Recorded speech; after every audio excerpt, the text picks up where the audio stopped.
আমি যখন ভারতে প্রথম গেলাম 2019 সালে, তখন মুরব্বীরা জিগায়, হুজুর আব্দুর রহমান রেজভী সাহেবরে চিনেননি? আব্দুর রহমান রেজভী সাহেবরে চিনেননি? আমি কই চিনি তো। একটা সময় ছিল উনি আমাদের এখানে অনেক আসতেন, অনেক আলোচনা করতেন। তারা মানে বোঝা যায় ওনাদের খেদমত শুধু দেশে না, দেশের বাইরেও আছে। কথা কন ঠিক কি না? জোরে কন ঠিক কি না? তো বাবা যেই কথাটা শেষ করে দিব, হুজুর চলে আসছে, তাহলে বলেন দেখি, যেই সকল ভাইয়েরা বলে কবরে দলের প্রশ্ন হবে, তারা কি হক না বাতিল? জোরে কোন তারা কি হক না বাতিল? ওই তাদের বিরুদ্ধে তো আমার গারমুডা মোল্লারা ফতোয়া দেয় না। গারমুদা ফুল্লারা কি দেয় না? ফতোয়া দেয় না। সর্বশেষ কথা, ইমাম বুখারী তার বুখারী শরীফের ভিতরে প্রশ্ন এনেছেন, মুসলমান শোনো, কবরের ভিতরে রবের প্রশ্নের জবাব দিলে তুমি জান্নাতি হবে না, তুমি কবর থেকে মুক্তি পাবে না। ধর্মের প্রশ্নের জবাব দিলে কবর থেকে মুক্তি পাবে না। কই কোন প্রশ্নের জবাব দিলে মুক্তি পাবো? কই একটা প্রশ্ন, এই প্রশ্নের জবাব দিলে তুমি কবরের ভিতরে মুক্তি পাবে। বলে সেটা কোনটা? বলে ওয়ামা কুনতা তাকুলু ফি হাক্কে হাজার রজুল, এ মাইয়া তুমি বলো, এই যে ব্যক্তি তোমার কবরে, ওনার সম্পর্কে তুমি কি জানতে? জুড়ে বলেন সুবহানাল্লাহ। বলা হবে না তুমি কি জানো, কারণ জানো বললে বাটপাররা তখন কবরেও বাটপারি করবে। কথা কোন ঠিক কি না? এজন্য বলবে তুমি কি জানতে? দুনিয়াতে কি জানতা? নবী নূরের না নবী মাটির? দুনিয়াতে কি জানতা? নবী শুধুমাত্র আলম বিশ্বর নবী নাকি বিশ্বসমূহের নবী? দুনিয়াতে কি জানতে? নবী কি শুধু নবী নাকি খাতামুন নবীন? দুনিয়াতে কি জানতে? নবী বেনজির বেমেসাল নাকি তোমার আমার মতো? ওই বাটপাররা কবরে বলবে, আরে প্রশ্ন তো কত সহজ, জিজ্ঞাসা করা হচ্ছে নবী সম্পর্কে কি জানতাম। তারা কইব বড় ভাইয়ের মতো গো। কি কইব? কথা কন না, কি কইব? বড় ভাইয়ের মতো গো। তখন দেওয়া শুরু। কথা কন ঠিক কি না? তাহলে কবরের প্রশ্ন হবে আমার নবী সম্পর্কে কি জানতেন। এই জন্য বাবা আমাদের দরকার মানুষ, আপনাদেরকে ঈমান সম্পর্কে বেশি ওয়াজ করার প্রয়োজন নাই, আমাদের আমলের দরকার আছে। কথা কন ঠিক কি না? মহিলাকে যখন পাথর নিক্ষেপ করা হয়, কিতাবের মধ্যে পাওয়া যায় একটুখানি রক্ত। হযরত উমর ফারুক আযম রাদিয়াল্লাহু তাআলা আনহুর শরীর মধ্যে যখন এসে বললেন, জুব্বার মধ্যে এসে যখন বললেন, নবীর সাহাবী উমর সেই জুব্বাটা রক্তে রঞ্জিত হওয়ার কারণে একটু করে মনে হয় বিরক্ত হওয়ার মতো। আমার নবী ডাক দিয়া বলে, উমর, ও উমর, ওই মহিলার উপর তুমি বিরক্ত হয়ো না। ও সাহাবীরা শোনো, দুনিয়াতে কেউ যদি জান্নাতি মহিলা দেখতে চাও, এই মহিলাটার দিকে তাকাও। আমি নবী দেখতেছি যেই মাত্র তার রূহটা বের হয়ে যাবে, আমার আল্লাহর ফেরেশতারা তার জান্নাতে নেওয়ার জন্য রেডি হয়ে গেছে। জবানটা খুলে কি আল্লাহু আকবার বলা যাবে না?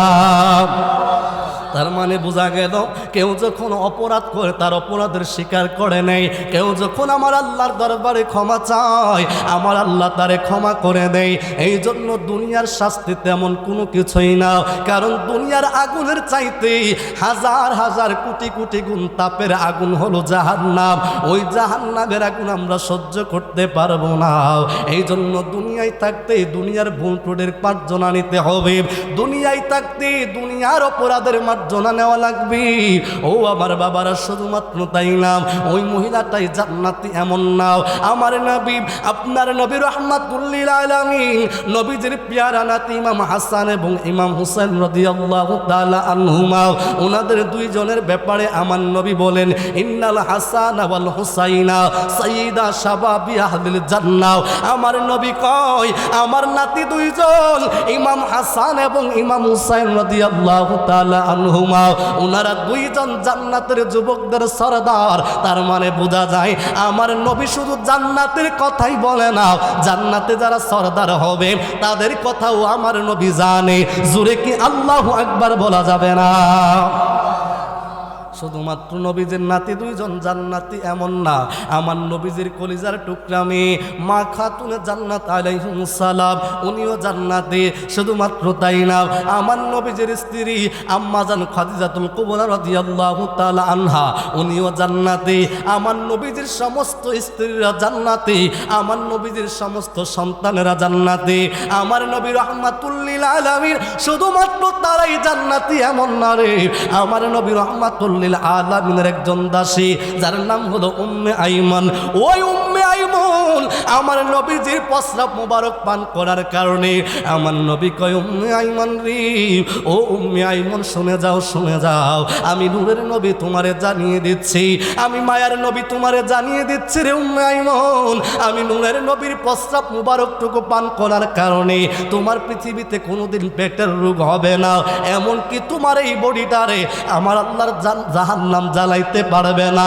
তার মানে নবীজির প্রস্রাব মুবারক পান করার কারণেও এই দুনিয়ার জমিনে নবীর দাসী উম্মে আইমান জান্নাতি হয়ে গেল।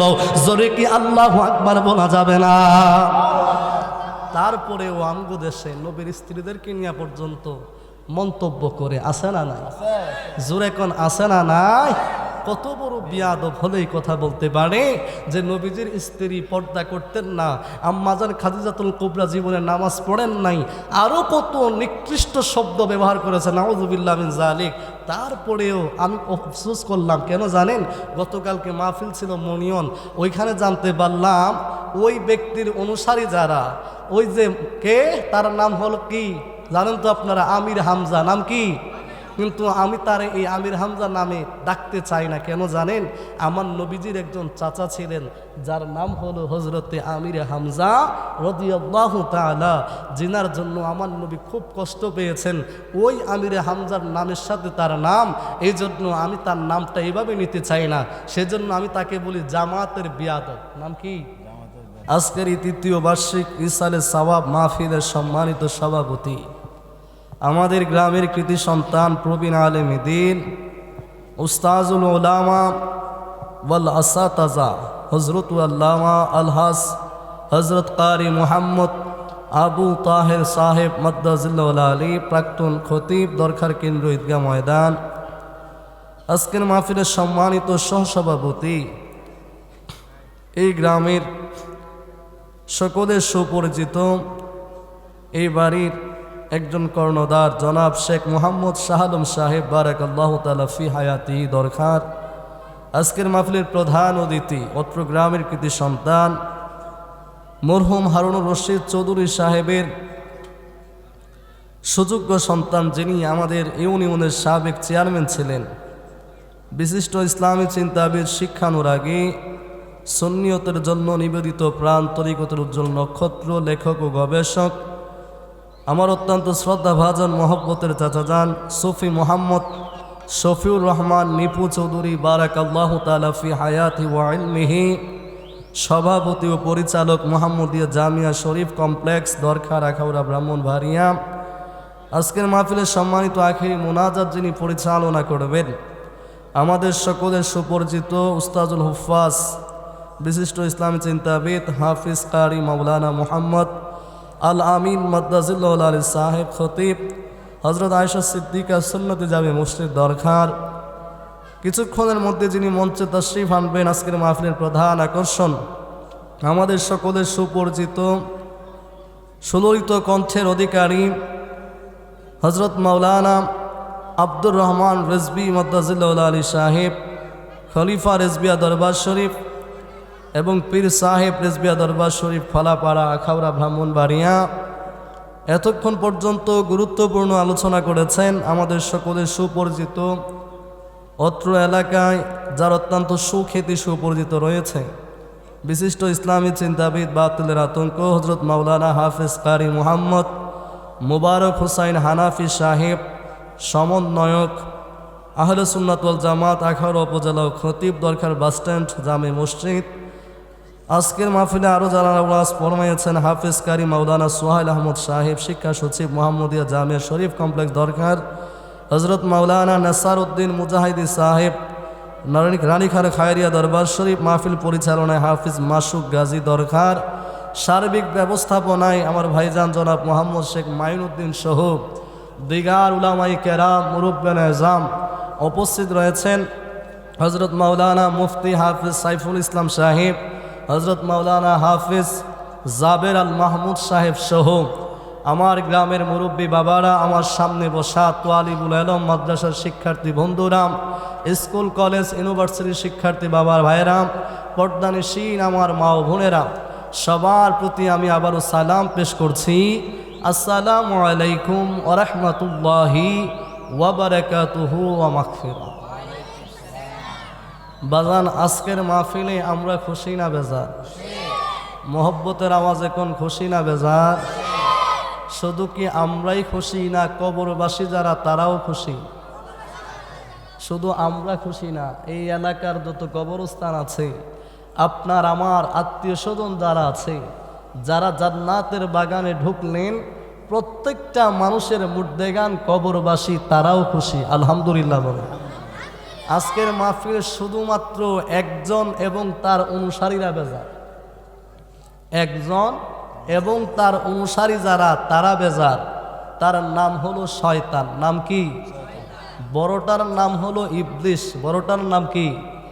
ইবলিস। এবার আসেন, শয়তান শুধু জিনদের মধ্যে থাকে এমন না, শয়তান মানুষদের মধ্যেও আছে। আসেনি? কথা কয় না, আসেনি? এই জন্য আল্লাহ সূরা নাসে জিনের আগে মানুষের কথা কইছে। আল্লাহ কয় কুল আউযু বিরাব্বিন নাস। আল্লাহ কয় বলুন আশ্রয় চাচ্ছি, পানা চাচ্ছি কার কাছ থেকে? মানুষ, ওই খারাপ মানুষ, দুষ্ট মানুষ, তার কাছ থেকে। তাহলে দুষ্ট মানুষের কাছ থেকে কেন পানা চাইলো? কারণ শয়তান শুধু জিনদের মধ্যে মিশে না, মানুষদের মধ্যেও আছে। কথা কোন না আসেনি? তাইলে তার মানুষের ভিতরে শয়তান আছে কেমনে বুঝবেন? প্রথম আলামত, যার ভিতরে শয়তানি আছে, নাম্বার 1, সে আমার নবীর সাথে বেয়াদবি করবে। কথা বলেন না, কথা বলেন না। শয়তান চিনার প্রথম আলামত হলো যে হুজুর মানুষদের ভিতরে শয়তান, এটা কেমনে চিনবেন? মানুষদের ভিতরে শয়তান চিনার প্রথম নাম্বার আলামত হলো আমার নবীর সাথে বেয়াদবি করবে। কার সাথে? কার সাথে? তাহলে নবীর সাথে যে বেয়াদবি করে সে নাম্বার 1 মানুষ, শয়তান নাম্বার 1 কি? বুঝতে অসুবিধা হচ্ছে? আপনি অবাক হবেন যদি কারো কানে আজান দেওয়া হয়। কি দেওয়া হয়? আজান দেওয়া হয়। জিনের মধ্যে যে দুষ্ট শয়তান, দুষ্ট প্রভাব আছে, আজান দিলে জিন শয়তান দূর হয়, জিন শয়তান। কিন্তু মানুষ শয়তান আজান দিলে দূর। কথা কয় না, মানুষ শয়তান আজান দিলে দূর। তাহলে কি বুঝলেন? শয়তান কোনটা খারাপ? জিনেরটা বেশি খারাপ না মানুষেরটা খারাপ বেশি? আরো জোরে কোন, মানুষ শয়তান খারাপ বেশি না জিন শয়তান খারাপ বেশি? এবার চিন্তা করেন কোনটা হইবেন। আমি লবিলা চিনিলাম, কি যে ভুল করিলাম। আসেনি কালামটা? কইতাম নি? আমি নবিলা চিনিলাম, কি যে ভুল করিলাম।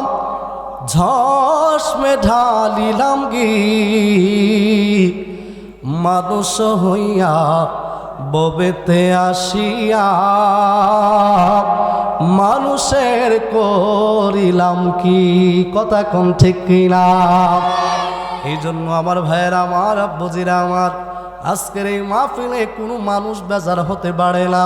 কারণ যদি তার ভিতরে শয়তানি ওয়াসওয়াসা না থাকে, যদি তার ভিতরে শয়তানের খাসলত যদি তার মধ্যে না থাকে, আজকের এই জান্নাতের বাগান, জান্নাতের মাহফিলে কেউ বেজার হতে পারে না। কোনো মানুষ যদি আজকের এই মাহফিলে বেজার হয়ে যায়, কোনো মানুষ যদি এই মাহফিলের ভিতরে দুষ্টামি করার চেষ্টা করে, বুঝতে পারবেন দুষ্টামি মানুষ হিসাবে সে করে না, বরং তাকে শয়তানি ওয়াসওয়াসার কারণে, তার মধ্যে মানুষ শয়তানিত্ব থাকার কারণে ওই মানুষটার দ্বারা বেয়াদবি হবে, ওই মানুষটার দ্বারা ওই মাহফিলের মধ্যে হট্টগোল হতে পারে। এই জন্য আমার বাবারা, যারা জান্নাতের বাগানের ভিতরে ঢুকে গেলেন, যাদেরকে আমার আল্লাহ দয়া করলেন, যাদেরকে আমার আল্লাহ মায়া করলেন, যাদের ভিতরে মনুষ্যত্ব আছে, যাদের ভিতরে শয়তানি ওয়াসওয়াসা নাই, যাদের ভিতরে শয়তানের কোনো আলামত নাই, যাদের ভিতরে শয়তানের কোনো বৈশিষ্ট্য নাই, ওই মানুষগুলোকে আমার আল্লাহ বাছাই করে করে, যাচাই করে করে এই জান্নাতের বাগানে বসার সুযোগ করে দিয়েছেন। জবানটা খুলে কি আল্লাহু আকবার বলা যাবে না? তাইলে যারা বসলাম তাদের মর্যাদা কম না বেশি? জোরে বলেন, কম না বেশি? আমি লম্বা সময় নিব না, কারণ আমি আপনাদের গ্রামের সন্তান। আমার আলোচনা আপনারা প্রায় শুনে থাকেন। আব্দুর রহমান রেজভী সাহেব কিছুক্ষণের মধ্যে চলে আসবে ইনশাল্লাহ। আমি মাইক তখন ছেড়ে দিব, কিন্তু আমি কুরআনুল কারীম থেকে এই জন্য লম্বা আলোচনার আয়াত নেই নাই। বলেন দেখি, এই পৃথিবীতে আপনার আমার আগে এই বসত বাড়িতে মরহুম শেখ জিয়ারউদ্দিন মেম্বার সাহেব ছিলেন, তার আগে ওনার আব্বাজান ছিলেন, নাম কি জানি, শেখ কফিল উদ্দিন, মরহুম শেখ কফিল উদ্দিন সাহেব আসেনিও, কথা কয় আছে? কফিল উদ্দিন সাহেবের আব্বা ছিল কিনা পৃথিবীতে? কথা কন, আসিল নি? এই ভাইয়েরা একটু আওয়াজ দেন, আসিল? আসেনি? হন কই কবর? জিয়ারউদ্দিন মেম্বার সাহেব নাই, কোথায়? বলেন দেখি, 100 বছর আগে আপনার পূর্বপুরুষ যিনি, তার নাম জানেননি? হ্যাঁ, 100 বছর আগের যিনি পূর্বপুরুষ, তার নাম এখনকার মানুষ জানে না। ও যুবক ভাই, যেই কোনো মুহূর্তে তোমার আমার মৃত্যুর ডাক চলে আসবে, শুধু একটু করে মনোযোগ দিয়ে শোনা যাও যুবক। এই দরখানা গ্রামে একটা সময় মুসলমান ছিল না, হিন্দুদের গ্রাম ছিল। এই গ্রামের ভিতরে বিভিন্ন জায়গা থেকে, রানীঘাট থেকে, তুলাতলা থেকে, আদিলপুর থেকে, ভারত থেকে, বিভিন্ন জায়গা থেকে মানুষগুলি আস্তে আস্তে এই এলাকার মধ্যে এসে বসতি করলেন। কারো দাদার কবর দেখবা ওই আদিলপুরের গরুস্থানের মধ্যে রয়ে গেল, কারো দাদার কবর ওই রানীখারের গরুস্থানে রয়ে গেল, কারো দাদার কবর ওই তুলাতলা চতুরা শরীফ মাজার শরীফের গরুস্থানে রয়ে গেল, কারো দাদার কবর হয়তো ভারতের মধ্যে রয়ে গেল। ওই আদিলপুরের কবরস্থানটার ভিতরে তোমার দাদার কবর তুমি ছিল না। ও যুবক ভাই, ওই চতুরার মাজার শরীফের গুরুস্থানে তোমার বড় বাবার কবর তুমি চিনো না। ওই ভারতে তোমার আমার পূর্বপুরুষের কবর কেউ জানে না। এমন খবর জানুনি, এমন এমন ভারতের কবরস্থান ছিল যেই কবরস্থানের উপরে এখন আর কোনো কবরস্থান নাই। এর ভিতরে বিল্ডিং বানাইছে, বাথরুম দিছে, ওই কবরের উপরে মানুষগুলি চলাফেরা করে। অথচ আজ থেকে 100 বছর আগে ওই কবরস্থানগুলোর মধ্যে তোমার বাবা, তোমার মা, তোমার দাদা, তোমার দাদি, তোমার আমার বংশধররা শুয়েছিল। আজ থেকে 100 বছর পরে তোমার আমার কবরগুলির চিহ্ন কেউ খুঁজে দেখবে না। আর 100 বছর তো অনেক দূরের কথা। যারা এই মাহফিলের মধ্যে অনেকেই আছেন কবর করে, অনেকে আছেন কবরস্থানে যান। ঈদগার পশ্চিম পাশের কবরস্থানে আমি শামসুল আলম হুসাইনি আমার জীবনে যতগুলো মানুষের কবর আমি দেখেছি, আজকে দেখি অনেকগুলো কবরের উপর আর নতুন নতুন কবর হচ্ছে। কারণ কি? কারণ ওই কবরের আলামত তোমার আমার খবর নাই। বাবার কবরের কথা সন্তান জানে না, দাদার কবরের কথা নাতি জানে না, দাদির কবরের কথা নাতি জানে না। এই জন্য একটা কবরের উপর আরেকটা কবর চলে আসে। ও যুবক, যেমনি ভাবে তোমার আমার দাদার খবর তোমার আমার কাছে নাই, তোমার আমার বড় বাবার খবর তোমার আমার কাছে নাই, এমন একটা দিন আসবে রে যুবক ভাই, যেদিন তোমার আমার মৃত্যুর পরে তোমার আমার পরবর্তী প্রজন্ম যারা আসবে তারাও তোমার আমার কবরের খবর রাখবে না। কথা বলেন ঠিক কিনা রে বাবা? এই জন্যই পৃথিবী চিরদিন থাকার জায়গা নয়। এই পৃথিবীতে কেউ চাইলে চিরদিন থাকতে পারবে না। টাকা দিয়া যদি পৃথিবীতে হায়াতের বাজেট বাড়ানো যাইতো, নাইলে 7 টাকা দিয়া তারা হায়াত বাড়াইতো। টাকা দিয়া যদি হায়াত বাড়ানো যাইতো, ফেরাউন নিজের হায়াত বাড়ায় নিত। টাকা দিয়া যদি হায়াত বাড়ানো যাইতো, নমরুদ টাকা দিয়া তারা হায়াত বাড়ায় নিত। ক্ষমতা দিয়া যদি হায়াত বাড়ানো যাইতো, ফেরাউনের চাইতে ক্ষমতাধর কোনো ব্যক্তি তখনকার ছিল না। কথা বলেন ঠিক কিনা? ওরে ক্ষমতা দিয়া যদি হায়াতের বাজেট যদি বাড়ানো যাইতো, ওই নমরুদ তার ক্ষমতা দিয়া হায়াতের বাজেটটা বাড়ায় ফেলতো। তার মানে বোঝা গেল টাকা দিয়া হায়াত বাড়ানো যায় না, ক্ষমতা দিয়া হায়াত বাড়ানো যাইলাম, বংশ দিয়া হায়াত বাড়ানো যাইলাম। কারণ হায়াতের মালিক যিনি তিনি কে? আর একটু জবান খুলে বলেন তিনি কে? তাইলে আল্লাহ রব্বুল আলামিন যেদিন ডাক দিবে ওই দিন তোমাকে আমাকে চলে যেতে হবে। কথা বলেন ঠিক কিনা? আর একটু জবান খুলে বলেন ঠিক কিনা রে বাবা? আজ না হয় কাল তুমি যাইবা কবরে, যাওয়ার সময় দেখবেছে গো তোমার সবই রইল পরে, যাওয়ার সময় দেখবেছে গো।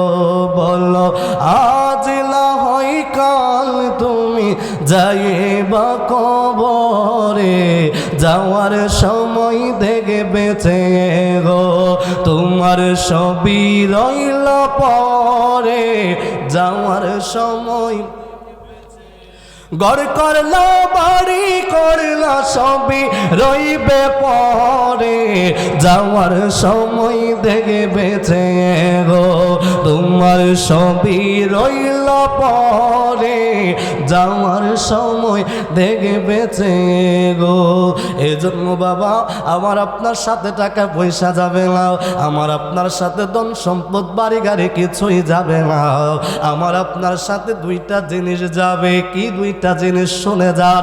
একটা জিনিসের নাম হলো ঈমান, আরেকটা জিনিসের নাম হলো আমল। কথা বলেন ঠিক কি না? একটা জিনিসের নাম হইল ঈমান, আরেকটা জিনিসের নাম হলো আমল।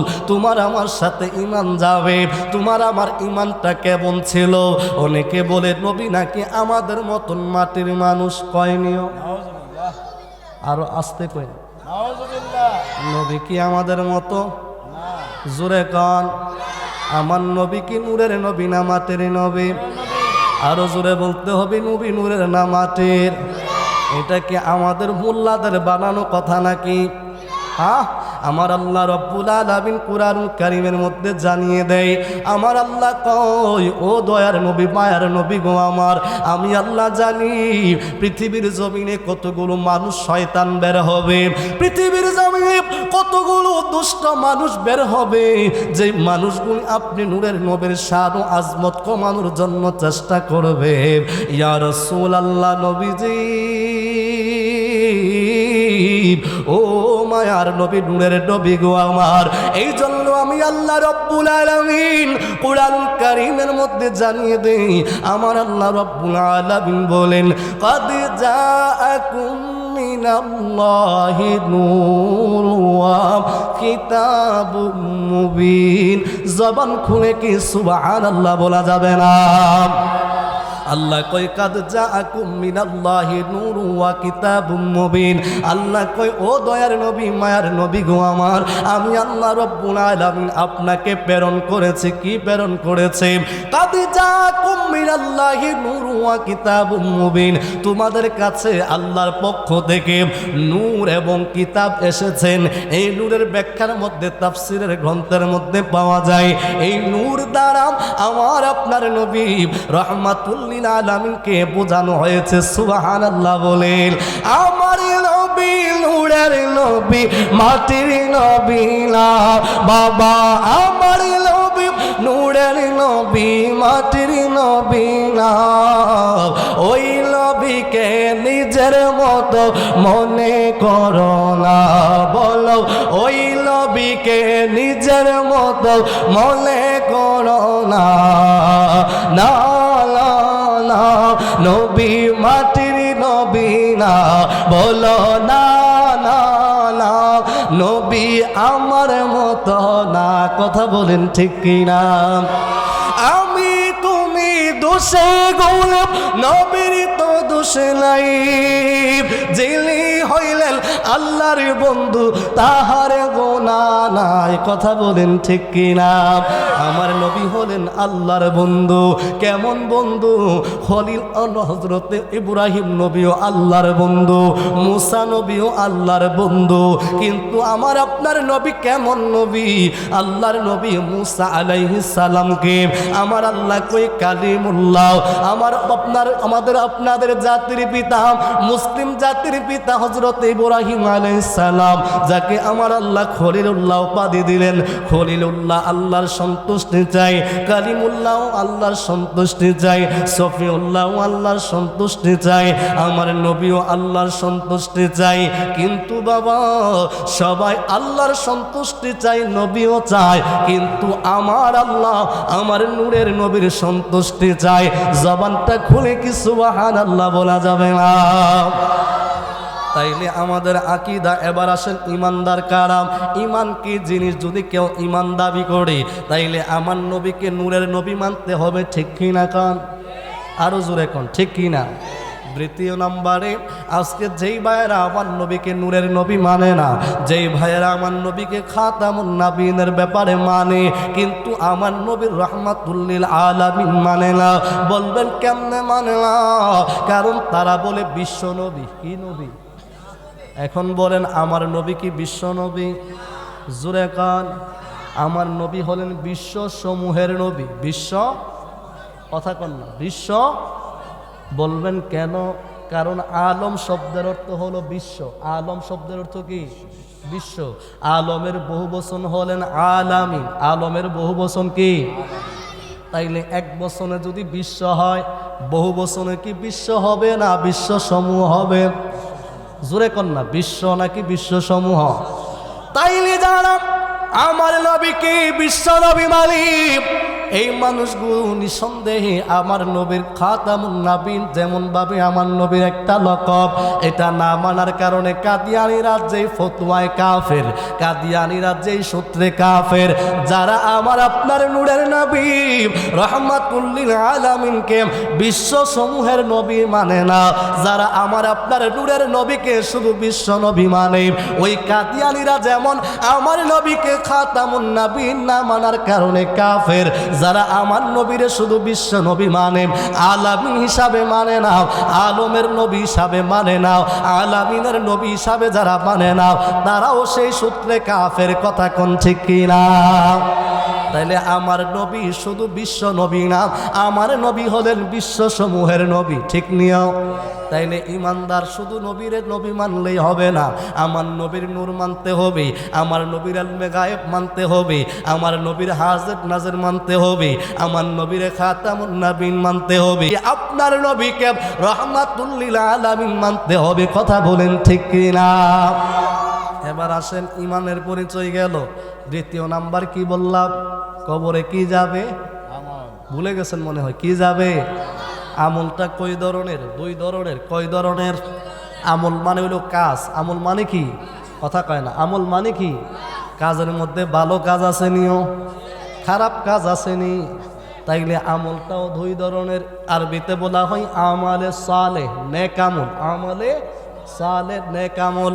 তাইলে আমালে সালেহ যারা করবে, আমালে সালে যারা করবে, নেক আমল যারা করবে, ভালো কাজ যারা করবে, আর খারাপ কাজ যারা করবে, দুইটা কি একরকম? কথা কয় না, একরকম। দুইজনের বৈশিষ্ট্য কি একরকম? দুইজন কি কখনো এক পর্যায়ে হবে?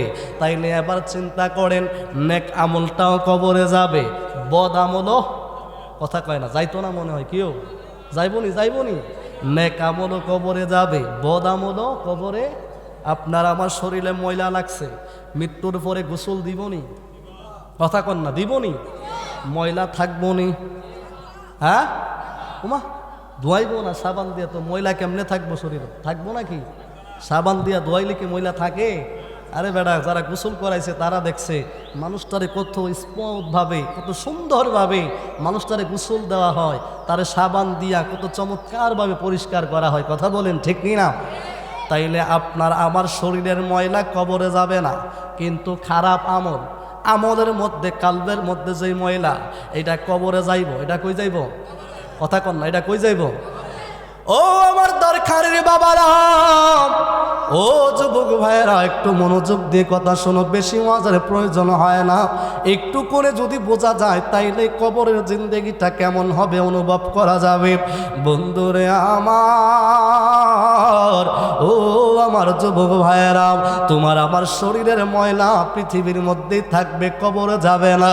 কিন্তু তোমার আমার শরীরের মধ্যে ব্যবহার করা দামি দামি সুন্দর সুন্দর কাপড়গুলো কবরে যাবে না, কিন্তু তোমার আমার ময়লাগুলো দুনিয়াতে থাকবে, কবরে যাবে না। তাইলে কবরের মধ্যে দুইটা জিনিস যাবে, একটা হলো নেক আমল, সুন্দর আমল, আরেকটা জিনিসের নাম হলো বদ আমল, ময়লাযুক্ত আমল। এবার হিসাবটা মিলায়া নাও, ময়লাযুক্ত আমল খারাপ আমল নিয়ে কবরে যাইবা নাকি নেক আমল নিয়ে কবরে যাইবা? কথা বলেন ঠিক কিনা? এবার আসেন, আমার আল্লাহ রাব্বুল আলামিন কুরআনুল কারীমের 30 বার একটা সূরা নাযিল করলেন, যার নাম হলো সূরাতুল আসর। ওই সূরাতুল আসরের মধ্যে আমার আল্লাহ কয়, কি কয়? আমার আল্লাহ কয় ওয়াল আসরি, আমি আল্লাহ সময়ের কসম করে বলি, ইন্নাল ইনসানা লাফি খুস, সমস্ত পৃথিবীর মানুষগুলো নিশ্চিতভাবে তারা ক্ষতিগ্রস্ততার মধ্যে আছে। তারপরে আমার আল্লাহ কয় ইল্লাল্লাযিনা আমানু, নিশ্চয় যারা ঈমানদার, ওয়া আমিলুস সালিহাত, যারা নেক কাজ করে, ভালো কাজ করে, সুন্দর কাজ করে। আমার আল্লাহ রাব্বুল আলামিন কয় তারা ছাড়াও যারা ঈমানদার, যারা নেক কাজ করে, তারপরে আমার আল্লাহ কয় ওয়াতাওয়াসাউ বিল হাক্কি, যারা হকের উপরে আছে। তারপরে আমার আল্লাহ কয় ওয়াতাওয়াসাউ বিস সাবর, যারা ধৈর্য ধারণ করে। জবানটা খুলে কি ইয়া রাসূলুল্লাহ বলা যাবে না? তাইলে ইমানদার নেক কাজ করে, সৎ কাজ করে, ধৈর্য ধারণ করে, এমনকি আল্লাহর উপর তাওয়াক্কুল করে, আল্লাহর উপর ভরসা করে, এই 4টা বৈশিষ্ট্য যার মধ্যে আছে, ওই মানুষগুলি ক্ষতির মধ্যে, জোরে কয় না, ক্ষতির মধ্যে। সুদ খাওয়ার ভালো কাজ, আরে না, ভালো কাজ হইতো, টাকা দিলে টাকা আসে, ভালো কাজ না?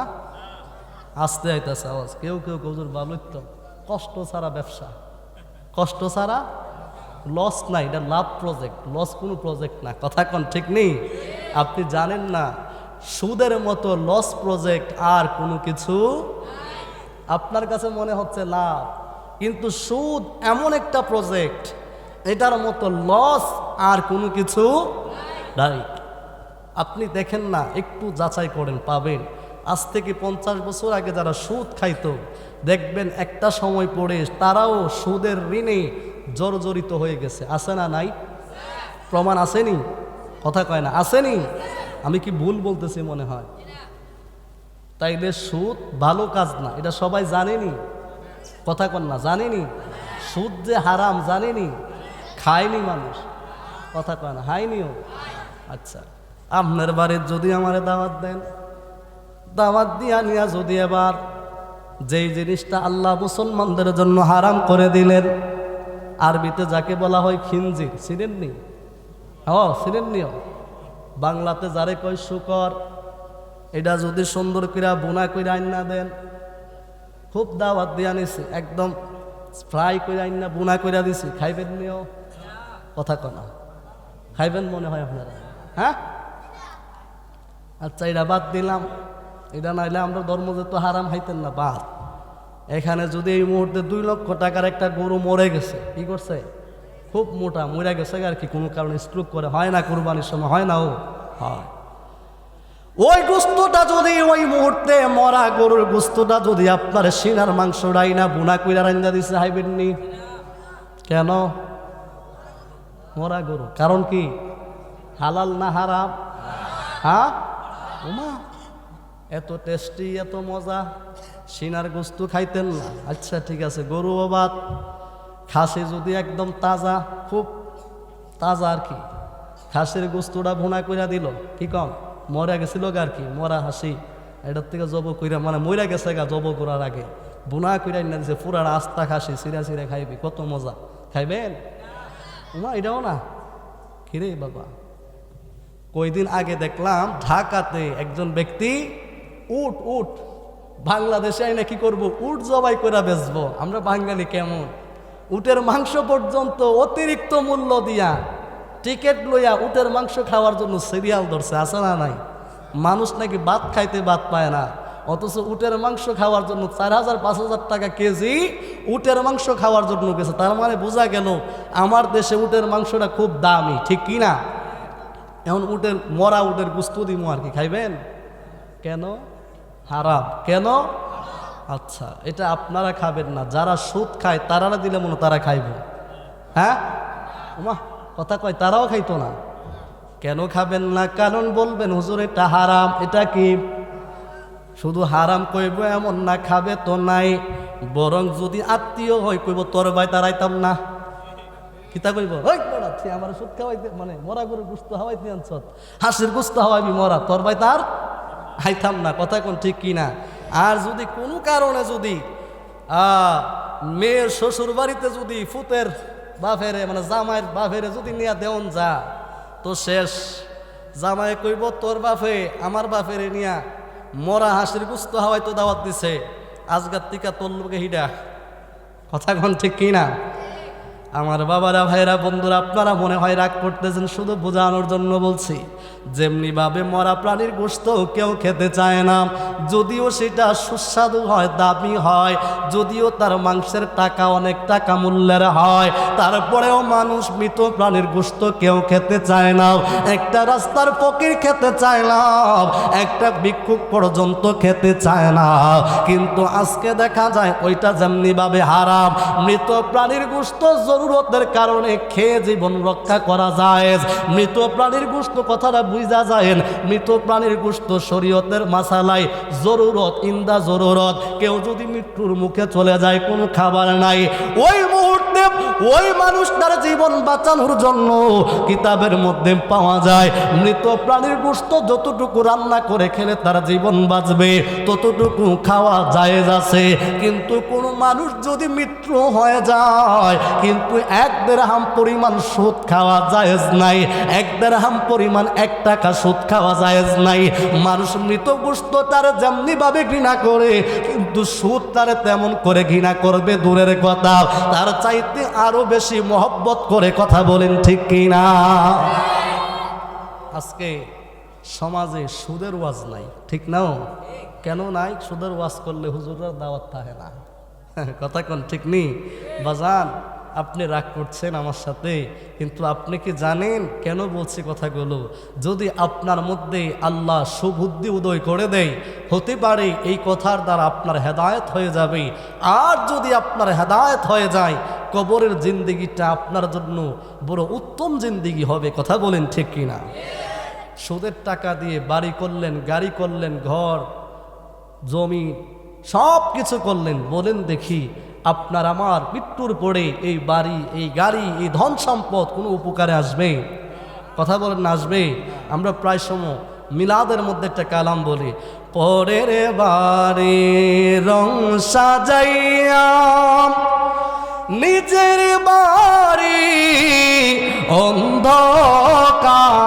অন্ধকার, ধনী বলো গরিব বলো যাইতেই হবে গুরের বার। আল্লাহুম্মা সাল্লি আলা মাওলানা মুহাম্মদ ওয়া আলা আলি সাইয়্যিদ। বলো যাবে এবার ওই কবরের ভিতরে যারা নেককার হবে, ওই কবরের ভিতরে যারা নেক আমল নিয়ে যাবে, ওই কবরের আপনারে আমারে কেমন করে গ্রহণ করবে শুনে যান।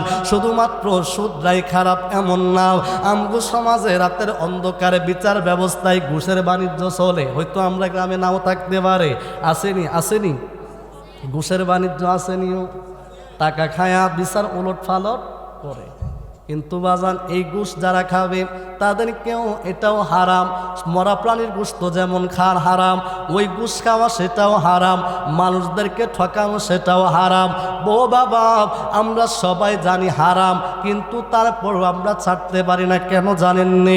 কারণ একটাই কারণ, আমরা কবরকে বিশ্বাস পরিপূর্ণভাবে করতে পারি নাই, মৃত্যুর জিন্দেগিটা এখনো পর্যন্ত অনুভব করতে পারি নাই, মৃত্যুর পরে যে আল্লাহর কাঠগড়ায় বিচার দেওয়া লাগবে অনুভব করতে পারি নাই।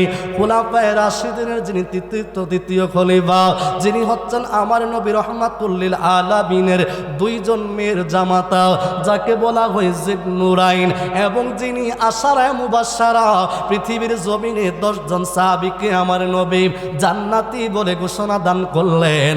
ওই 10 জন সাহাবীর ভিতরে একজন যিনি, যার নাম হলো হযরত উসমান গনি জিন্নুরাইন রাদিয়াল্লাহু তাআলা। উনার জীবনী খুললে দেখা যায় রে বাবা, উসমান গনি জিন্নুরাইন রাদিয়াল্লাহু তাআলা যখন কোনো সফরে রওনা হতেন, কোনো কবরের পাশে যখন দিয়া যাইতো, ওই কবরটার পাশে যখন কোনো কবরস্থান দেখতেন, হযরত উসমান গনি জিন্নুরাইন রাদিয়াল্লাহু তাআলা দুইটা চোখের পানি ছেড়ে ছেড়ে কান্না করতেন। সাহাবীরা ডাক দিয়া কয়, উসমান, ও নবীর প্রিয় সাহাবী হযরত উসমান রাদিয়াল্লাহু তাআলা, ও উসমান গনি, আপনি কবরের পাশে আসলে কেন চোখের পানি পালায়া কান্না করেন? হযরত উসমান গনি জিন্নুরাইন রাদিয়াল্লাহু তাআলা কয়, আমার সাথীরা, বন্ধুরা, ও আমার নবীর সাহাবীরা, শুনে নাও, শুনে নাও। আমার নবী বলেছেন, একটা মানুষের এই দুনিয়ার জিন্দেগির পরে 8টা স্টেশন রয়েছে, 8টা ঘাট রয়েছে। ওই 8টা ঘাটের ভিতরে, আখিরাতের 8টা স্টেশনের ভিতরে প্রথম নাম্বার স্টেশনের নাম হলো কবর। ওই কবরটার ভিতরে যেই মানুষটা কবরের মধ্যে নিরাপদ থাকবে, ওই মানুষটার বাকি 7টা ঘাটে কোনো কষ্ট হবে না। যেই মানুষটা কবরের ভিতরে নিরাপদ হয়ে যাবে, ওই মানুষটার আর কোনো ভয় থাকবে না। আমি উসমান গনি ওই কবরে আমার সাথে কেমন আচরণ করবে, ওই কবর আমার সাথে কি করবে, আমি উসমান কবরের ভয়ে কান্না করি। জবানটা খুলে কি আল্লাহু আকবার বলা যাবে না? আর জোরে বলেন ইয়া রাসূলুল্লাহ। বাজান হযরতে উসমান রাদিয়াল্লাহু তাআলা, যিনি নবীজির সাহাবী জান্নাতি, যিনি আমার নবীর 2 জন মেয়ের জামাতা, যিনি উসমান গনি জিন্নুরাইন, যার লকব হলো জামিউল কোরআন, যিনি কোরআনকে একসাথে 30 পারা পাণ্ডুলিপি যখন ছিল, বিভিন্ন এলাকায় বিভিন্ন আঞ্চলিক ভাষায় যখন কোরআন হয়ে গেল, কোরআন যখন মানুষদের মধ্যে যখন নিজস্ব ভাষায় লেখা শুরু হলো, কোরআনের মূল যখন মানুষদের মারণে যখন বিভ্রান্তিতে পড়ে গেল, হযরতে উসমান গনি জিন্নুরাইন রাদিয়াল্লাহু তাআলা সমস্ত কোরআনের পাণ্ডুলিপি একত্রিত করে আমার নবী রাহমাতুল লিল আলামিনের সাহাবী আবু বকর সিদ্দিক রাদিয়াল্লাহু তাআলার সময় হযরতে হাসান বিন সাবিত রাদিয়াল্লাহু তাআলা, ও আমার বাবারা, ভাইয়েরা, বন্ধুরা আমার, যখন আবু বকর সিদ্দিকের সময় যে কোরআনটা লেখা হয়েছিল, ওই কোরআনটার অনুলিপিটা রেখে সমস্ত কোরআনগুলো ধ্বংস করে দিয়ে ওই কোরআনের অনুযায়ী সমস্ত কোরআন আবার বিভিন্ন জায়গায় পাঠালেন। তিনি হচ্ছেন জামিউল কোরআন, কোরআনকে একত্রিত করেনওয়ালা। ওই উসমান গনি জিন্নুরাইন কবরের ভয়ে চোখের পানি ফালায়া কান্দে। শুধু উসমান গনি জিন্নুরাইন কবরের ভয়ে পানি কান্না করেছেন এমন না, হযরত উমর ফারুক আজম রাদিয়াল্লাহু তাআলা উনি যখন খেলাফতের মসনদের মধ্যে আসলেন, হযরত উমর রাতের আধারে বাদশাহের পোশাকটা খুলে ফেলে দিয়া বনে জঙ্গলে যায় না, মানুষের বাড়ি বাড়ি যায়, মানুষের ঘরে ঘরে যায়, মরুভূমির প্রান্তরে যায়। একজন সাহাবী ডাক দিয়া বলে, উমর, ও খলিফাতুল মুসলিমিন উমর, আপনি কেন রাতের আধারে এমন নির্জনে কেন হাঁটাহাঁটি করেন? আপনি কেন রাতের আধারে ঘুমান না গো উমর? ও উমর, আপনি কেন মরুভূমির পথ ধরে এক বাড়ি থেকে অপর বাড়িতে যান? হযরতে উমর 2টা চোখের পারে জর্জর করে ছেড়ে দেয়, ডাক দিয়া কই, সাথীরা রে, আমারে তো তোমরা খলিফাতুল মুসলিমিন বানাইলাম, এই দায়িত্ব আমার আল্লাহর পক্ষ থেকে আসছে। আমি উমর ভয় করি আমার খেলাফতের সময় আমার রাজ্যের কোনো প্রজা যদি খাবারের কষ্ট পেয়ে যদি মারা যায়, আমার রাজ্যের কোনো প্রজা যদি অনাহারে মারা যায়, আমার আল্লাহ কবরে তোমার সাথে কি ব্যবহার করবে? আমার আল্লাহ হাসরের ময়দানে আমার সাথে কি ব্যবহার করবে? আমি উমর আখিরাতের ভয়ে কান্না করি, এই জন্য আমি উমর রাতে ঘুমাইতে পারি না, মানুষের বাড়ি বাড়ি যায় খবর নেই, চিৎকার দিয়ে কি আল্লাহু আকবার বলা যাবে না? ও মিয়া, জান্নাতের সার্টিফিকেট প্রাপ্ত সাহাবী রাতের বেলা ঘুমায় না, জান্নাতের সার্টিফিকেট প্রাপ্ত সাহাবী কবরের বই কান্না করে। আপনি আমি কয়দিন কান্না করছি? কেউ কয়দিন? একদিনও না, একদিন। কবরে কেমনে থাকব একা একা, তোমার বন্ধু যেন সাথী হয়ে দে দেখা। কথা কোন ঠিক কিনা? আমার বাবারা, বন্ধুরা, আবার মনটারে নরম করে দিন। কবরটা কেমন হবে শুনে যান। আজকে কবরের বই আপনার আমার ভয় করে না, কেন করবে? এই যুগে তো জান্নাতের টিকিট পাওয়া যায়, পাওয়া জানিও। হ্যাঁ, তো জান্নাতের টিকিট পাইলে আবার কবরের ভয় কিসের? জান্নাতের টিকিট কিনবেন নি, সস্তা, একেবারে সস্তা। হ্যাঁ, জামাতে ইসলামে যোগ দিলে, আরে বুট দিলে না বেড়া, জামাতে ইসলামে যোগ দিলে, কি দিলে? শিবিরে যোগ দিলে জান্নাতের টিকিট। এটা আমি কইতাছি না, ভিডিও ভাইরাল হয়েছে, তার নাম মাসুদ। নাম কি? এতে কয় আজকে কারা কারা জান্নাতের টিকিট পাইছেন হাত তুলেন। এবার যারা যারা নতুন শিবিরে ভর্তি হয়েছে, জামাতে ইসলামে ভর্তি হয়েছে টাকা দিয়া, চান্দা দিয়া, এখন তারা হাত তুলছে। তার মানে বোঝা গেল জামাতে ভোট দিলে, জামাতে যোগ দিলে, জামাতে ইসলামে টাকা দিলে জান্নাতের টিকিট পাওয়া যায়। এটা আমি কইছি না বেড়া, এটা তবু দলের লোক কইছে। কথা কোন ঠিক কিনা? কেউ আবার কইব যে মাগো আমাদের গ্রামের সন্তান শামসুল আলম হুসাইন এটা কি বলে। আমি নিজের বানানো কথা বলছি না, বিশ্বাস না হয় দেখো তুমি, আছে তো ভিডিও এখনো, আসেনি? কথা কয় না, আসেনি? তাহলে এই লোকগুলি কেমন বেআকল, কতটুকু নির্ভূত হলে এটা বলতে পারে জান্নাতের টিকিট দেওয়ার মালিক কে? হ্যাঁ, অথচ আমার কাছে আফসোস লাগে, তারা নিজের দলের লোকে জান্নাতের টিকিট দেতে আপত্তি নাই, কিন্তু আমার নবীরে জান্নাতের মালিক কইলে তাদের কষ্ট লাগে। আসেনিও? কথা কয় না, আসেনি? আজকে আমি একটা গোপন বিষয় বলে দিয়ে যাই, সেটা কি? শুধুমাত্র পৃথিবীতে আশারায়ে মুবাশশারা 10 জনই জান্নাতি সাহাবী ছিলেন এমন না, আরো অসংখ্য সাহাবীদেরকে আমার নবী জান্নাতি ঘোষণা দিয়েছেন। কিন্তু ওই দিন মসজিদের ভিতরে 10 জনকে আমার নবী সরাসরি একের পর এক সিরিয়ালে বলেছেন। এই জন্য এই 10 জনের কথা হাদিসে আসছে বারংবার আশারায়ে মুবাশশারা হিসাবে। এর বাহিরেও আমার নবী অনেক মানুষকে জান্নাতের সার্টিফিকেট দিয়েছেন। কিভাবে দিয়েছেন? একজন মহিলা আসছেন নবীজির দরবারে, ইয়া রাসূলুল্লাহ, ইয়া হাবিবাল্লাহ, হুজুর আমি জিনা করেছি, বেবিচার করেছি, ইয়া রাসূলুল্লাহ আমাকে আপনি শাস্তি দিন। আমার নবী বলে তোমার প্রমাণ কি? তুমি যে জিনা করেছো, বেবিচার করেছো, তোমার প্রমাণ কি?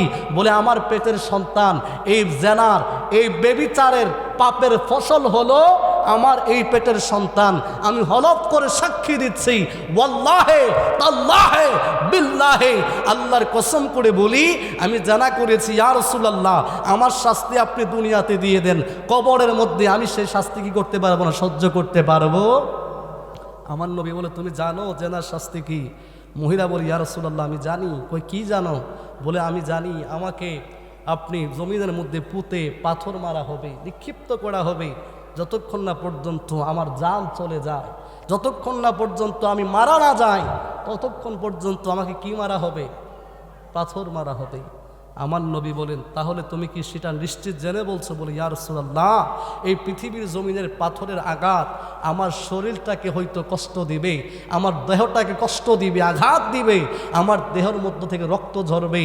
হুজুর এই দুনিয়া তো আপনি নবী বলেছেন আদ দুনিয়াও মাজরাতুল আখিরা, দুনিয়া হলো আখিরাতের কৃষিক্ষেত্র, তাইলে দুনিয়ার জিন্দিগি তো ক্ষণস্থায়ী, আমি আখিরাতের জিন্দিগিতে জাহান্নামের আগুনে জ্বলতে পারবো না। ইয়া রাসূলুল্লাহ আমি আখিরাতের জাহান্নামের আগুনে জ্বলতে পারবো না, আল্লাহর জাহান্নামের আগুন আমি সহ্য করতে পারবো না। ইয়া রাসূলুল্লাহ দুনিয়ার জমিনের আযাব আমি সহ্য করতে পারবো, ধৈর্য ধরতে পারবো, কিন্তু আল্লাহর জাহান্নামের আগুন আমি মহিলা সহ্য করতে পারবো না। আওয়াজ করে বলতে হবে আল্লাহু আকবার। আমার নবী বলে কিন্তু তুমি না জেনার অপরাধী, কিন্তু তোমার গর্ভের যে সন্তান, এই সন্তানের কোনো দোষ, কথা কন না, দোষ আমার নবী বলেন, ও মহিলা শুনে যাও, তুমি চলে যাও, তোমার সন্তান প্রসব হওয়ার পরে সন্তানের বয়স যখন 2 বছর হবে। কত বছর? একজন সন্তান কয় বছর? আমার নবী ডাক দিয়ে বলি, মহিলারি তুমি চলে যাও, তোমার সন্তান প্রসব হওয়ার পরে যখন সন্তানের বয়সটা যখন 2 বছর হবে, ও মহিলা তখন তুমি আসবে, তখন তোমার শাস্তি দেওয়া হবে। আমার বাবারা, ভাইয়েরা, বন্ধুরা, কিন্তু আমাদের দেশের মহিলা হইলে কোনোদিনও স্বীকার করতো না। আমাদের দেশের মহিলা হইলে কোনোদিনও সেই জায়গায় যাইতো না। ওই মহিলা এবার 2 বছরের সন্তান নিয়ে নবীজির কাছে আসছেন, ডাক দিয়া বলেন, নবী গো,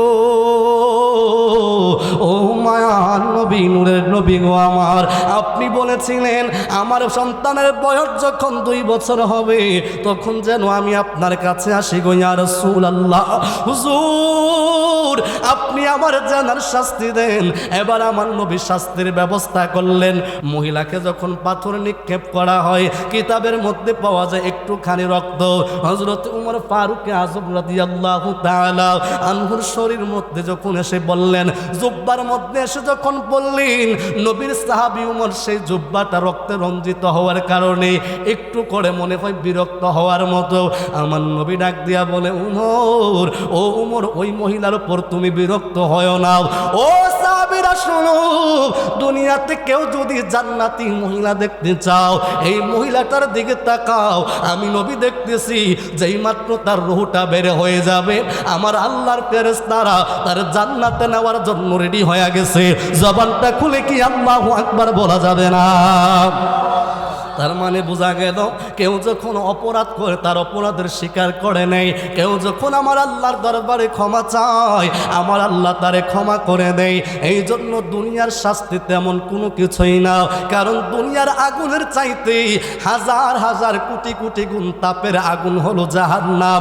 ওই জাহান্নামের আগুন আমরা সহ্য করতে পারবো না। এই জন্য দুনিয়ায় থাকতে দুনিয়ার ভুল ত্রুটির মার্জনা নিতে হবে, দুনিয়ায় থাকতে দুনিয়ার অপরাধের মার্জনা নেওয়া লাগবে। ও আমার বাবারা, শুধুমাত্র তাই না, ওই মহিলাটাই জান্নাতি এমন না। আমার নবী, আপনার নবী রাহমাতুল লিল আলামিন, নবীজির পেয়ারা নাতি ইমাম হাসান এবং ইমাম হুসাইন রাদিয়াল্লাহু তাআলা আনহুমা, ওনাদের 2 জনের ব্যাপারে আমার নবী বলেন, ইন্নাল হাসান ওয়াল হুসাইনা সাইয়্যিদা শাবাবি আহলিল জান্নাহ। আমার নবী কয়, আমার নাতি 2 জন ইমাম হাসান এবং ইমাম হুসাইন রাদিয়াল্লাহু তাআলা আনহুমা, ওনারা 2 জন জান্নাতের যুবকদের সরদার। তার মানে বোঝা যায় আমার নবী শুধু জান্নাতের কথাই বলে না, জান্নাতে যারা সরদার হবে তাদের কথাও আমার নবী জানে। জোরে কি আল্লাহু আকবার বলা যাবে না? শুধুমাত্র নবীজির নাতি 2 জন জান্নাতি এমন না, আমার নবীজির কলিজার টুকরা মেয়ে মা খাতুনে জান্নাত আলাইহিস সালাম, উনিও জান্নাতি। শুধুমাত্র তাই না, আমার নবীজির স্ত্রী আম্মা জান খাদিজাতুল কুবরা রাদিয়াল্লাহু তাআলা আনহা, উনিও জান্নাতি। আমার নবীজির সমস্ত স্ত্রীরা জান্নাতি, আমার নবীজির সমস্ত সন্তানেরা জান্নাতি। আমার নবী রাহমাতুল লিল আলামিন, শুধুমাত্র তারাই জান্নাতি এমন না রে, আমার নবী রাহমাতুল আলামিনের একজন দাসী যার নাম হলো উম্মে আইমান। ওই উম্মে আইমান আমার নবীজির প্রস্রাব মোবারক পান করার কারণে আমার নবী কয়, উম্মে আইমান রে, ও উম্মে আইমান শুনে যাও, শুনে যাও, আমি নূরের নবী তোমারে জানিয়ে দিচ্ছি, আমি মায়ার নবী তোমারে জানিয়ে দিচ্ছি রে উম্মে আইমান, আমি নূরের নবীর প্রস্রাব মোবারকটুকু পান করার কারণে তোমার পৃথিবীতে কোনোদিন পেটের রোগ হবে না, এমনকি তোমার এই বডিটারে আমার আল্লাহর জাহান্নাম জ্বালাইতে পারবে না। তার মানে নবীজির প্রস্রাব মোবারক পান করার কারণেও এই দুনিয়ার জমিনে নবীর দাসী উম্মে আইমান জান্নাতি হয়ে গেল। জোরে কি আল্লাহু আকবার বলা যাবে না? তারপরেও আমগো দেশে নবীর স্ত্রীদেরকে নিয়ে পর্যন্ত মন্তব্য করে, আছে না নাই? জোরে কোন আছে না নাই? কত বড় বিয়াদব হলেই কথা বলতে পারে যে নবীজির স্ত্রী পর্দা করতেন না, আম্মাজান খাদিজাতুল কুবরা জীবনে নামাজ পড়েন নাই, আরও কত নিকৃষ্ট শব্দ ব্যবহার করেছে, নাউযুবিল্লাহ মিন যালিক। তারপরেও আমি আফসোস করলাম, কেন জানেন? গতকালকে মাহফিল ছিল মনিয়ন, ওইখানে জানতে পারলাম ওই ব্যক্তির অনুসারী যারা, ওই যে কে, তার নাম হলো কি জানেন তো আপনারা? আমির হামজা। নাম কি? কিন্তু আমি তার এই আমির হামজা নামে ডাকতে চাই না। কেন জানেন? আমার নবীজির একজন চাচা ছিলেন যার নাম হলো হজরতে আমির হামজা রাদিয়াল্লাহু তাআলা, জিনার জন্য আমার নবী খুব কষ্ট পেয়েছেন। ওই আমির হামজার নামের সাথে তার নাম, এই জন্য আমি তার নামটা এইভাবে নিতে চাই না। সেজন্য আমি তাকে বলি জামাতের বিয়াদব। নাম কি? নবীর দুশমন, বিয়াদব। তে কত বড় বিয়াদব! তারকে গালিগালাজ করার কারণে মনিয়ন গ্রামে একটা মুরব্বী সুন্নি তারে তার অনুসারী যারা তারা তৌবা করাইছে এবং কি লাইভে আইনা নতুন কইরা নাকি ইসলাম পড়াইছে। অপরাধ কি? কয় আমির হামজারে গালাগালি করছে, মুসলমানরে গালাগালি করছে। তো শরীয়তের মাসালা হলো কোন ইমানদাররে গালি দিলে সর্বোচ্চ ফাসেক, সর্বোচ্চ কি? সর্বোচ্চ কি?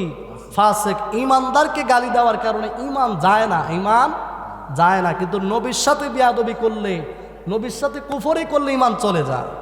ইমান তো আমি কালকে মাহফিলে স্পষ্ট বলেছি, তোমরা যারা তোমাদের শায়েখকে গালি দেওয়ার কারণে একটা নিরীহ সুন্নি মুসলমানকে তৌবা পড়াইলা, নতুন কইরা ইমান আনলা, আনার জন্য তাকে ভিডিও করলা, তো তোমাদের শায়েখ তো আমার নবীজির স্ত্রীকে গালি দিয়েছে, তোমাদের শায়েখ তো আমার নবীর বিরুদ্ধে কথা বলেছে। কই তাইলে আমির হামজারে কে ইমানদার বানাইবে? কথা কন না কা? তার মানে বোঝা গেল তাদের কাছে আমার নবীর চাইতে শায়েকের মর্যাদা, শায়েকের মহব্বত বেশি নাকি কিও? তাদের ভাষায় বোঝা যায় আমার নবীর চাইতে তাদের কাছে তাদের হুজুরের দাম। কথা কন না? হুজুরের দাম। আচ্ছা বলেন দেখি, কেউ যদি নবীর চাইতে কেউ কাউকে বেশি ভালোবাসে, সে কি ইমানদার না কাফের? জুরে কোন, ইমানদার না কাফের? তার মানে বোঝা গেল আমার দলিল আমি দিচ্ছি না বাজান, এই দলিল আমার না, এই দলিল আমাদের মাওলানা সাহেব হাফিজ কারি মুবারক হোসেন হানাফি সাহেবের না, এই দলিল আজকের মাহফিলের প্রধান আকর্ষণ আব্দুর রহমান রেজভী সাহেবের নাম, এই দলিল বাংলাদেশের কোনো মুফতি মুহাদ্দিসের নাম, এই দলিল আমাদের আহলে সুন্নাত ওয়াল জামাতের যিনি চেয়ারম্যান আল্লামা কাজী মঈনুদ্দিন আশরাফির সাহেবের নাম, এই দলিল আবুল কাসেম ফজলুল হক সাহেবের নাম, এই দলিল আল্লামা রেজভী শাহ হুজুরের দলিল না, এই দলিল বাংলার কোনো মুফতি মুহাদ্দিসের না, পৃথিবীর কোনো মুফতি মুহাদ্দিসের না, যিনি ঈমানের মূল আমার নবী রাহমাতুল লিল আলামিন বলে লা ইউমিনু আহাদুকুম হাত্তা আকুনা হাব্বা ইলাইহি মিন ওয়ালিদিহি ওয়া ওয়ালাদিহি ওয়ান নাস আজমাইন। নবী বলেন, ও মুসলমান শুনো, কখন তুমি ঈমানদার হবে? যতক্ষণ না পর্যন্ত আমি মুস্তাফাকে তুমি তোমার বাবার চাইতে, তুমি তোমার মায়ের চাইতে, তুমি তোমার সন্তানদের চাইতে, পৃথিবীর সমস্ত কিছুর চাইতে আমি নূরের নবীকে ভালো না বাসবি, ততক্ষণ পর্যন্ত তোরা ঈমানদার হতে পারবি না। তার মানে বোঝা গেল তোমার মহব্বত আমার নবীর চাইতে তোমার শায়েখের মহব্বত বেশি। তার মানে এই স্ট্রাকচারে, এই সূত্রে প্রমাণ করে তুমি ঈমানদার না কাফের। আল্লাহ ইয়া রাসূল আহলে সুন্নাত ওয়াল জামাত জিন্দাবাদ। নবী ওলির দুশমনেরা হুশিয়ার শব্দ হযরত মাওলানা মুফতি শামসুল আলম হুসাইনি সাহেব। বাজা শেষ করে দিব।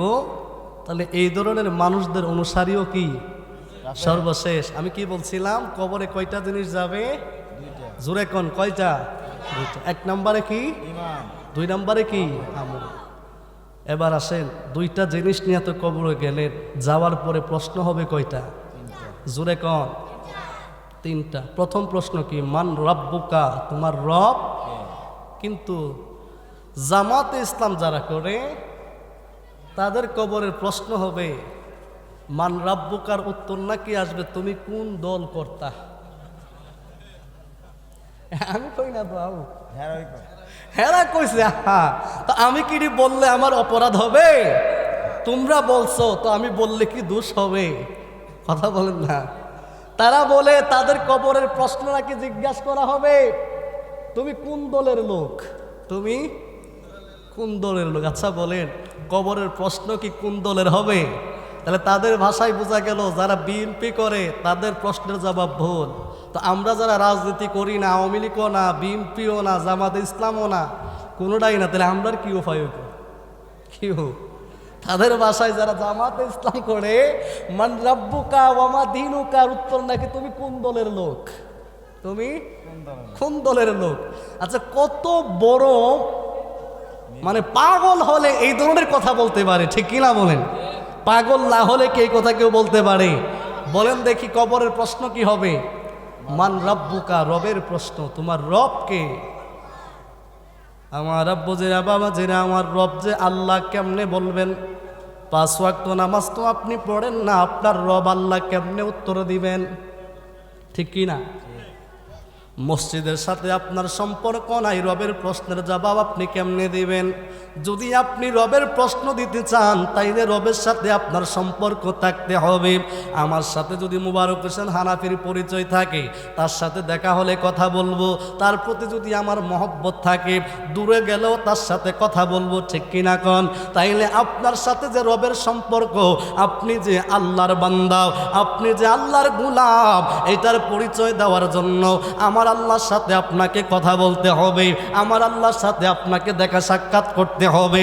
এবার প্রশ্ন করবেন, হুজুর আল্লাহর সাথে কেমনে কথা বলবো? এবার দলিল নিয়ে যান। আমার নূরের নবী রাহমাতুল্লিল আলামিন কই, উম্মত শুনে যাও, ও আমার উম্মতেরা তোমরা শুনে যাও, আমার আল্লাহর সাথে যদি কথা বলতে চাও, এই দুনিয়ার জমিন থেকে আল্লাহর সাথে যদি কথা বলতে চাও, তাইলে তোমাকে টেলিফোনের প্রয়োজন হবে না, আল্লাহর সাথে কথা বলার জন্য মোবাইলের প্রয়োজন হবে না, সিমের প্রয়োজন হবে না। আল্লাহর সাথে কথা বলার জন্য তুমি যদি উযু কালাম করে আল্লাহর কোরআন নিয়ে যদি বসে যাও, তুমি যখন বলতে শুরু করে দিবে আলহামদুলিল্লাহি রাব্বিল আলামিন, সুবহানাল্লাহ কান, আমার নবী কই শুরু হলো আল্লাহর সাথে কথা বলা। কি হলো? শুরু হলো আল্লাহর সাথে কথা বলা। আমার নবী কই কোরআন তেলাওয়াত করলে আল্লাহর সাথে কথা বলা যায়। হুজুর তাইলে আল্লাহর সাথে সাক্ষাৎ করবো কেমনে? আমার আল্লাহ কই, বান্দা আমি আল্লাহর সাথে তুমি সাক্ষাৎ করতে চাও, আমি আল্লাহ রব্বুল আলামিন তোমাকে জানিয়ে দিচ্ছি, আসসালাতু মিরাজুল মুমিনিন। আরে তুমি যদি আমি আল্লাহর সাথে সাক্ষাৎ করতে চাও, মেরাজ করতে চাও, আমি আল্লাহ জানিয়ে দিলাম দৈনিক 5 বার আমি আল্লাহ তোমার সাথে সাক্ষাৎ করব, দৈনিক 5 বার আমি আল্লাহর সাথে তোমার মুলাকাত হবে, আমি আল্লাহর কদমে তোর কপাল লাগবে। ওই দৈনিক 5 বারের ভিতরে প্রতিটা সিজদার ভিতরে আমি আল্লাহর কদমে তোর মাথা লাগবে। তার মানে বোঝা যায় নামাজ পড়লে আল্লাহর সাথে সাক্ষাৎ করা যায়, নামাজ পড়লে আল্লাহর কদমের সাথে বান্দার কপালের সংযুক্ত করা যায়, আর কোরআন তেলাওয়াত করলে আল্লাহর সাথে কথা বলা যায়। যদি এই দুইটা জিনিস আপনার আমার মধ্যে থাকে, তাইলে রবের প্রশ্ন আমি আপনি পাস করব। কথা বলেন ঠিক কিনা? তাহলে দরকার আসেনি? কথা কোন আসেনি? 2 নাম্বার প্রশ্ন, ওয়ামা দিনুকা, তোমার ধর্ম কি? তোমার দিন কি? তোমার ধর্ম কি? দিনের প্রশ্নের জবাব আমরা জানি কি? ইন্না দীনা ইনদাল্লাহিল ইসলাম, আল্লাহর কাছে সবচেয়ে মনোনীত ধর্মের নাম কি? কন্যা নাম কি? তাইলে আমরা জবাব দিব দীন আল ইসলাম, আমাদের ধর্মের নাম হলো ইসলাম। এবার ইসলাম মানে কি? হুজুররার মনে হয় কি কন? ধর্মটা শুধু হুজুররার ওই, হ্যাঁ, পাঞ্জাবি ফিরলে হুজুররা ফিনব, টুপি পরলে হুজুররা ফিনব, নামাজ পড়লে হুজুররা পড়ব। কথা কন এমন নি গো? কথা কন না এমন নি? খালি ধর্মটা কি হুজুররার ওই নাকি সবার? কথা কন না সবার নিয়ম। পর্দা করলে হুজুরের বউ পর্দা করব, বুড়া ফিনলে হুজুরের বউ ফিনবো, আমার বউ কি লেগে ফিনত? এটা পর্দা আমরা লেগা না নাকি? হ্যাঁ, নাকি পর্দা সবার? বলেন না, পর্দা কি হুজুরের বউর না সবার? টুপি কি আলী হুজুরের না সবার? আমি এক মাহফিলের মধ্যে 5 জন লোক চাইছিলাম, কি লেগে জানেননি? এই যে মাহফিলে আসছে এই ছাত্রগুলো, আমার যুবক ভাইরা যারা মাথায় পাগড়ি দিয়া, টুপি দিয়া, পাঞ্জাবি দিয়া আসছে, কত সুন্দর না? ও আমি চাইছিলাম ওই মাহফিলের মধ্যে 5 জন ব্যক্তি কে আছেন যারা দাঁড়াইবেন, 5টা লোক যে হুজুর মাহফিলে যাওয়ার সময় মাথার মধ্যে টুপি দিমু, পাঞ্জাবি ফুইরা উজু কইরা যাম। মা গো মা, 5টা লোক পাইতে আমার অনেক কষ্ট হয়েছে। আমার অনেক, একটা প্যান্ডেল ভর্তি মানুষ, 5 জন লোক ওয়াদা করব, 5 জন লোক ওয়াদা করবো যে আমি পাঞ্জাবি ফুইরা টুপি দিয়া যাবো, এমন 5টা লোক পাইতে আমার কষ্ট হয়েছে। আমার কি হয়েছে? কষ্ট হয়েছে। তার মানে বোঝা গেল মুসলমানের সন্তান পাঞ্জাবি টুপি পড়তে রাজি। এটা হুজুরদারে জ্বালাইছে, এটা হুজুরদার পোশাক। এটা কার পোশাক? আচ্ছা, কি ও পাঞ্জাবি পরলে কি সম্মান বাড়ে না কমে? জোরে কন্যা, বাড়ে না কমে? এই যে আমাদের আজকের মাহফিলের যিনি প্রধান অতিথি যিনি আমাদের সুফি মোহাম্মদ শফিউর রহমান নিপু চৌধুরী, উনি কিন্তু আরবি শিক্ষায় মাদ্রাসার শিক্ষিত না, উনি জেনারেল। আচ্ছা বলেন, আজকে উনি পাঞ্জাবি আল্লাহর বলিদের সোহবতে যাওয়ার কারণে, পীর ও মসজিদের সোহবতে যাওয়ার কারণে উনি যে পাঞ্জাবি পরে, পাগড়ি পরিধান করে, উনার সম্মান কি বাড়ছে না কমছে? জোরে কন্যা বাড়ছে না কমছে?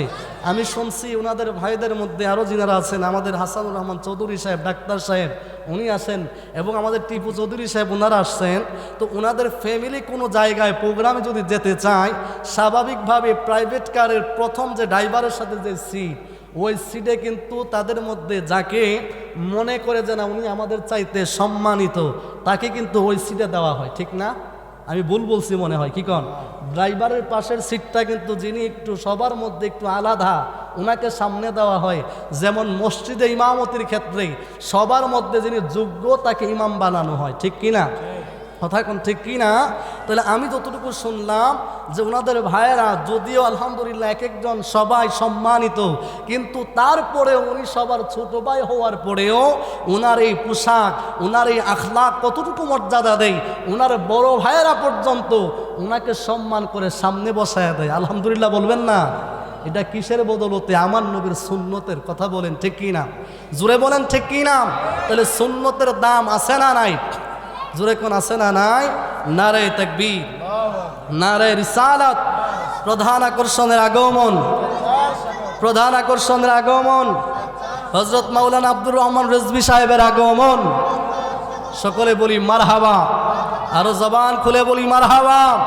আমাদের আজকের মাহফিলের যিনি সম্মানিত প্রধান আকর্ষণ, আমাদের সকলের সুপরিচিত। আমরা যখন ছোট ছিলাম তখন আমাদের রেজভী সাহেব আমাদের গ্রামে খুব বেশি বেশি মাহফিল করতো। তখন এত প্যান্ডেল সাজানো না, একটা টেবিল ফালানো হইতো, একটা চেয়ার থাকতো কোনো রকম।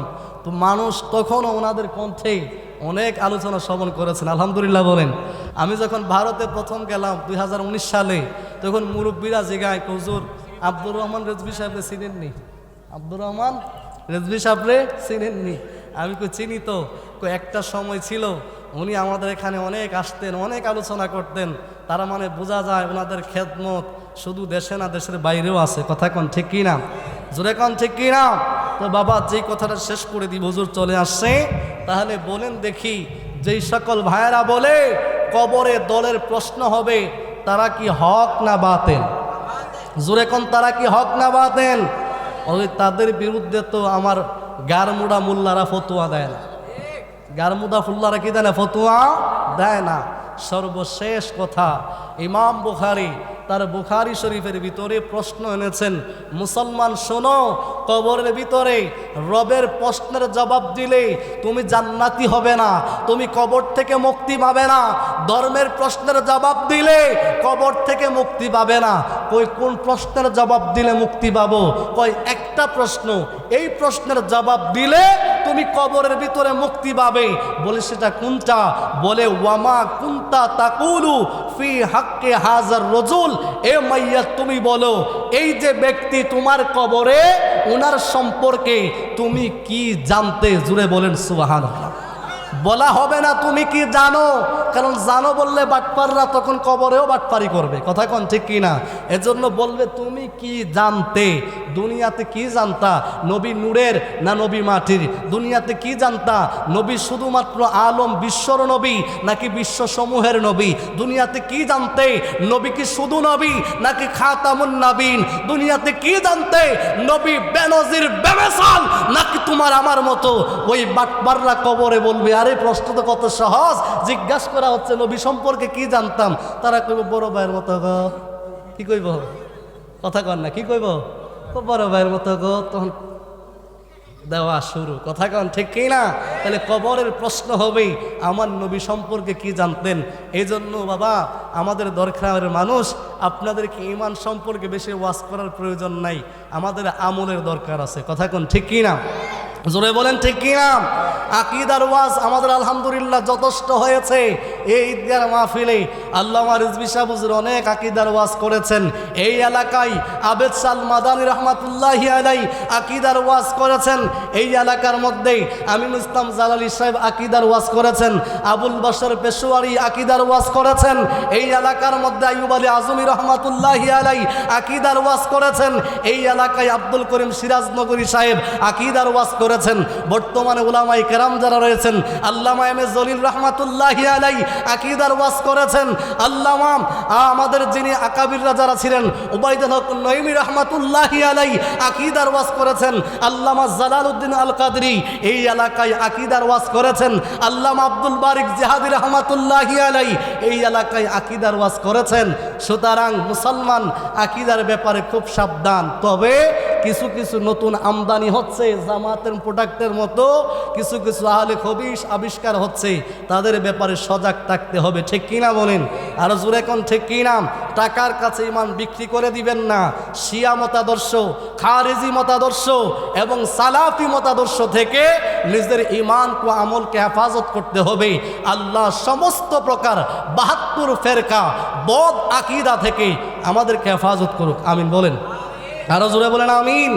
আমাদের সন্তানদেরকে হেফাজত করুক, আমিন বলেন। সর্বোপরি সর্বশেষ কথা, যতদিন আমরা বেঁচে থাকবো আহলে সুন্নাত ওয়াল জামাতের আকীদার উপরে থাকবো। আমাদের আকাবির যারা ছিলেন, মুরব্বীরা যারা ছিলেন, যেই পথ এবং যেই মত আমাদেরকে দিয়ে গিয়েছেন, আমরা সেই পথ এবং মত অনুসরণ করব। আল্লাহ যেন আমাদের সকলকে সেই তৌফিক দান করে। আমি আর আলোচনা সামনের দিকে নিচ্ছি না। আপনাদের সন্তান হিসাবে যে কোনো মুহূর্তে আলহামদুলিল্লাহ আপনাদের সাথে কথা বলতে পারবো। আমার কথায় যদি কেউ কষ্ট পেয়ে থাকেন, ক্ষমার সুন্দর দৃষ্টিতে দেখবেন। ওহাবিরা ফাইলে আরও বেশি করে রাফাক, অসুবিধা কথা কন না, অসুবিধা নাই। আল্লাহ যেন যারা ওহাবি আছেন, বদমাযহাবি যারা রয়েছেন, বদ আকীদার যারা রয়েছে, আল্লাহ তাদেরকে হেদায়েত দান করুক, আমিন কন। আরো জোরে কন আমিন। এই বলে আমি কথা শেষ করে দিচ্ছি। আসসালামু আলাইকুম ওয়া রাহমাতুল্লাহি ওয়া বারাকাতুহু।